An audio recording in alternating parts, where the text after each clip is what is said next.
దీక్షి kitchen ఈరోజు చేయబోయే recipe పాలకూర.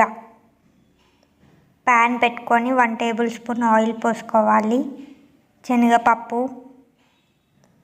1 టేబుల్ స్పూన్ మినపప్పు, 1 టేబుల్ స్పూన్ జీలకర్ర, 1 టేబుల్ స్పూన్ ఆవాలు, ఎండుమిర్చి వేసుకొని ఫ్రై చేసుకోవాలి. పోపు మొత్తం ఫ్రై చేసుకున్న తర్వాత పచ్చిమిర్చి ఒక 10 పచ్చిమిర్చి తీసుకొని ఇలా కట్ చేసుకొని ఫ్రై చేసుకోవాలి.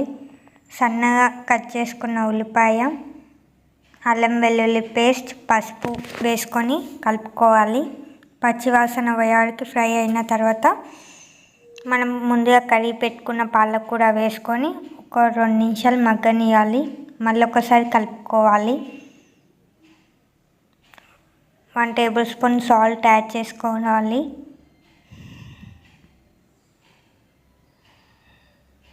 మళ్ళీ మూత పెట్టి ఒక 3 to 4 మినిట్స్ ఉంచాలి.